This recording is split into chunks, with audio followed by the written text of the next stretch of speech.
Well, hello and welcome to your Urban Connection.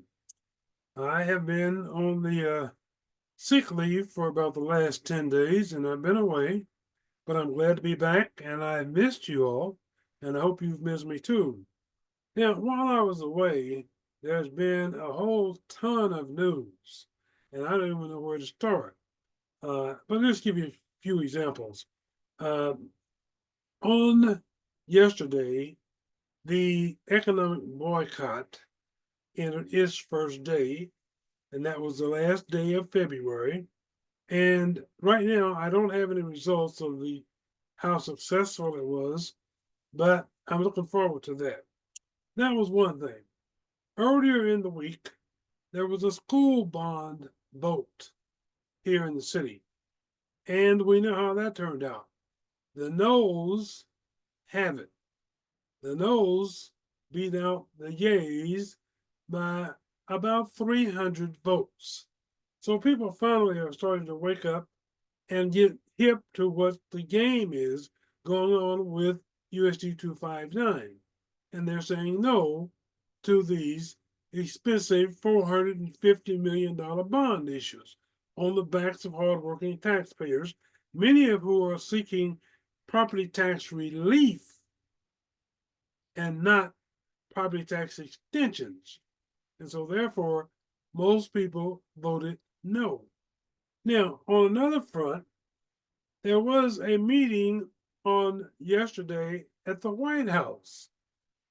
You see, the president, Donald Trump, was to host the president of Ukraine, President Zelenskyy, which he did.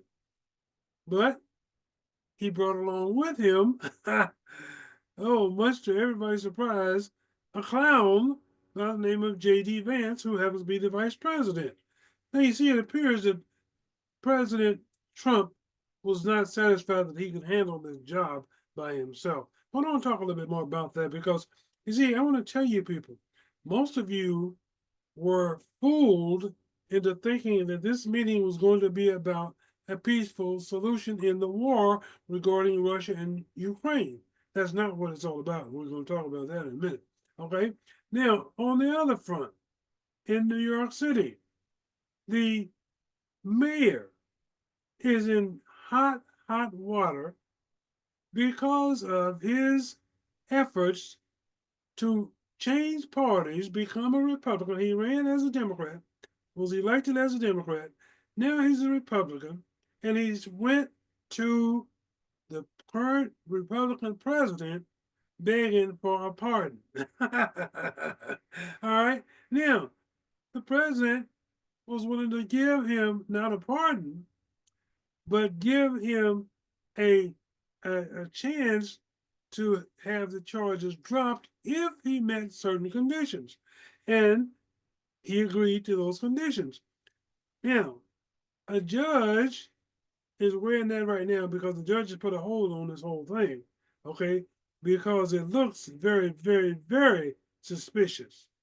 And then on top of that, the mayor who's begging for have these charges dropped so that he can run again for mayor, but he wants to switch back to a Democrat and run as a Democrat. So you see, there's a whole host of things happening that I'm not going to talk about all of them today because of limited time.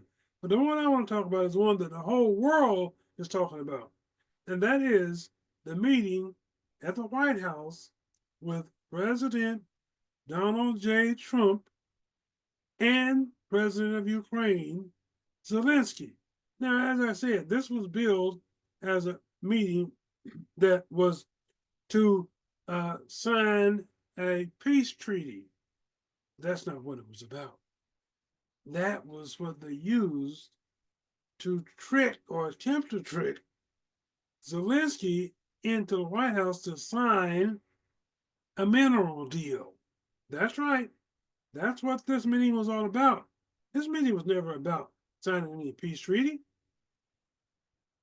You see, they thought, and when I say they, I'm talking about Donald Trump and J.D. Vance, Vice President, and even the Secretary of State, Marco Rubio.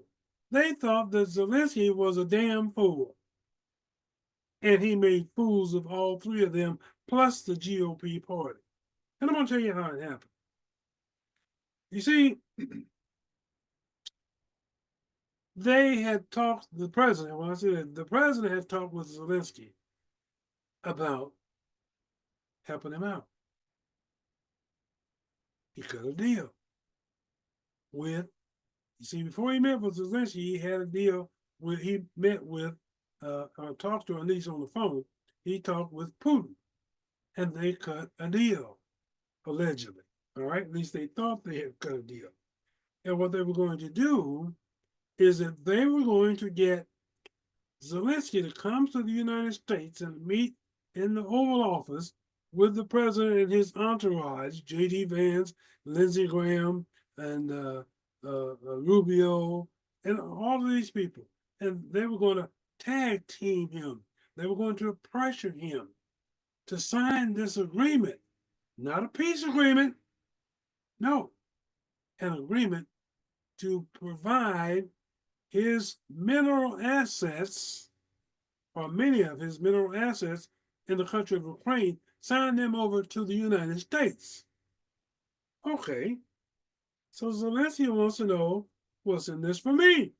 What's in this for Ukraine? They said, well, you know, you want this peace deal, and we've worked out a deal with Putin without your involvement. And we're bringing it to you, and we want you to sign over the mineral rights before we talk about the real deal. And Zelensky says, before I sign anything, I want to be assured of security guarantees for my country and my fellow countrymen. Whoa, whoa, whoa, wait a minute. Now you've thrown Apple in the cart, and boy, you've messed up everything now because you messed up their plans. Now, let's talk about what their plans were. You see, instead of doing this in a diplomatic way and doing this behind closed doors, Donald Trump elected to have a slug of TV cameras from all around the world. Okay? He wanted this televised because what he wanted was for this to be great television for him, so that once the deal was signed, he could then show this to the whole world and show what a great deal maker I am, what a great negotiator I am. You see, what I have negotiated here is something nobody else could have done. I have gotten this guy to sign the rights to his mineral resources over to our country, and we've given him nothing in return for it. We've given him no guarantee of any security, no nothing. That's a hell of a deal for the United States and for Putin, but there's not a damn thing in there for Zelensky. And Zelensky, let me just tell you something, folks. Zelensky is a very smart individual. And how do I know that? Because 3 years ago, when Putin invaded his country, nobody gave him a prayer's chance in hell of surviving for 3 years. Not even 3 months. But this guy's strong. This guy's smart. He's no pushover. He's nobody's fool. So he wasn't going for that. So he sought resources uh, uh, uh, uh, to fight against, to take on Russia. And Russia is considered a military giant opposed to Ukraine. So they're supposed to come in, they're supposed to take this guy out within 3 months. And here we are 3 years later, it's still going on. And Russia is on the defense big time. And Russia happens to have a friend, I use that, a friend in the United States by the name of Donald J. Trump. You remember that? Remember back when Trump in his first term, when he said that he trusts Putin over the military generals, okay? He trusts him over the United States generals and the military and the intelligence agents. He takes Putin's word over the United States. Now that's a friend. All right. So Zelenskyy remembers those words, but he also remembers that when Trump was in office, Trump made uh, inquiries and had others make inquiries to have Zelenskyy dig up dirt on Joe Biden's son, Hunter Biden. Remember that? Well, so does Zelenskyy. Okay. He never forgot that. All right. So they thought that they were going to pull a fast one on Zelenskyy on yesterday. They were going to have him sign over these mineral resources that they have and assets without signing anything in his favor that would help him in his battle with Putin. Well, you see, this guy, like I said, is smart. He knew daggum well that if he did not get the guaranteed security at that time, before signing those papers, turning over his resources, his mineral resources, he would never get it. He would never get that security guarantee. Because let's face the facts. Putin's friend in the United States is looking out for Putin. He wants Putin to win this war. He wants Putin to take the property and the mineral assets. He wants Putin to take over everything and totally destroy Zelenskyy in Ukraine. And then Putin will have a clear way to go after other land areas and venues, such as Poland and other assets. Okay? But as I said, it didn't go the way they planned. And so what happened? When J.D. Vance, and listen, let me just tell you, when is the last time you've ever heard of a vice president, okay, sitting in on a meeting that is supposed to be between the president of the United States and the president of a foreign country?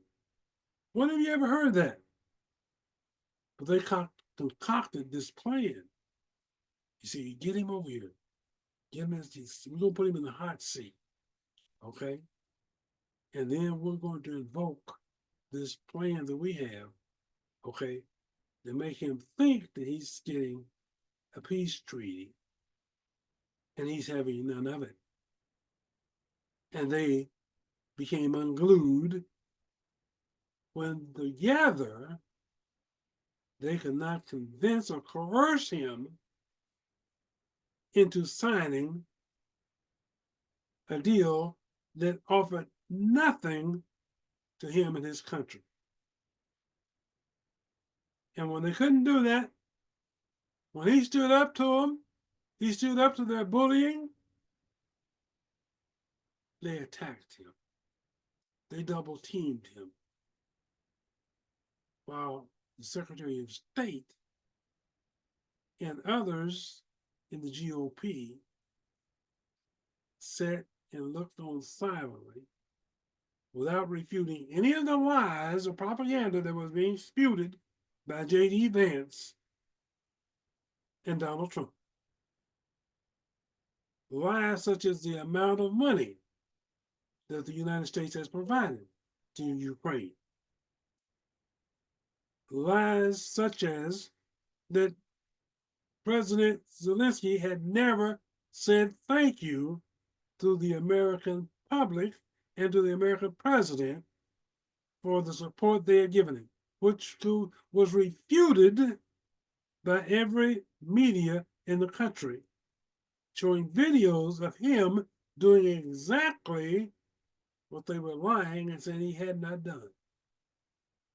It was refuted within seconds, not minutes, within seconds.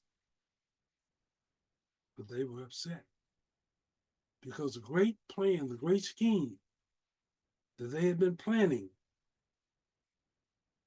to trick and fool the president of Ukraine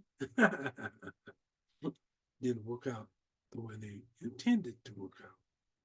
You see, they came away looking like fools, not only to the American public, not only to the Ukrainian public, but to a worldwide public. There's been nothing like this ever happen where a democracy in the United States would join forces with a dictator and forge an alliance with the dictator while turning their back on a fellow ally in a fellow democratic country. Never happened. At least not in my lifetime. So naturally, they were irate. They were irate because the show which Donald Trump thought was going to make for great television turned out to be a terrible, disastrous 10 to 12, 30 minutes of TV for him and J.D. Vance and Secretary of State Rubio, okay, as well as Senator Lindsey Graham, who's the biggest flip-flopper I've ever seen in my life. So that's what the deal was, ladies and gentlemen. This deal didn't fall apart because of no peace agreement. This deal fell apart because he was not the fool they thought he would be. And when I say he, I mean Zelenskyy. He knows better. He's seen better. He's dealt with. Look, this guy signed peace agreements with Putin before, only to have Putin violate the agreement. Not just once, not just twice, but several times. So he doesn't have any trust for Putin. And yet Donald Trump wants to say, well, I trust him. Well, so what? What the hell do you have to lose? It's not your country. Not one single American has lost their life during this 3-year battle with Russia and Ukraine. So you don't have a damn thing to lose. You've not lost anything. But you want to play partisan friendships and align yourself with what 72% of the American public disagrees with you. 72%. They have no affiliation, and they want no affiliation between the United States and Russia. Not certainly as long as Putin is the head of Russia, the Kremlin. They don't want it. Only dictators want to follow and align themselves with dictators. And let's face the facts. America's president has long voiced his aspiration to become a dictator. And he, in less than 2 months, has now, 2 months after being inaugurated, less than 2 months, there are people now calling for this guy to be removed from office through the 25th Amendment. There are people calling for Secretary of State Rubio, who's only been on the job for less than a month, to resign or be known as the worst Secretary of State in the history of the United States. for his actions and his behavior and his licking the boots of President Donald J. Trump. So this is what happened, okay? And this is what happens when you try to pull the wool over the public's eye by saying, look over here, but don't look over here. All right? So we want you to look over here at this deal he's hoping to sign to steal basically mineral rights from Ukraine, but don't look over here where he is supposed to be negotiating a peace agreement between Ukraine's president and the Russian president. And he's playing petty, dangerous games. And the game backfired big time. So, you know, boy, 2 months in, less than 2 months in, and this guy who claims that he won by a landslide, while the facts show that he barely won. But even yet, in less than 2 months, the calls for him to resign or be removed through the 25th Amendment. That's the President of the United States, ladies and gentlemen. Or allegedly, because Elon Musk is, I guess, the unofficial president. And he's the one that seems to be calling the shots and pulling the strings and doing everything in violation of the U.S. Constitution. So we don't know really who is. We know who was elected. Elon Musk was never elected to anything. He cannot be elected because he is not an American-born citizen. But it looks like he might have bought himself access to the presidency. But anyhow, on yesterday, President of Ukraine made the President of the United States and the Vice President of the United States and a bunch of bootlickers, GOP bootlickers, look like fools.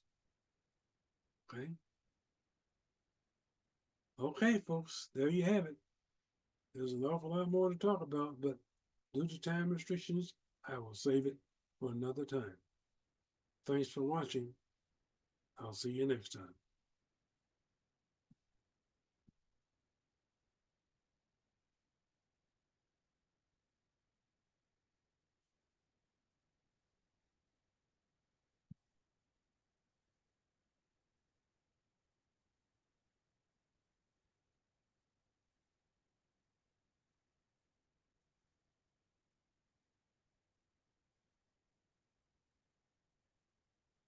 There's the man of the hour, a strong man, a man who stands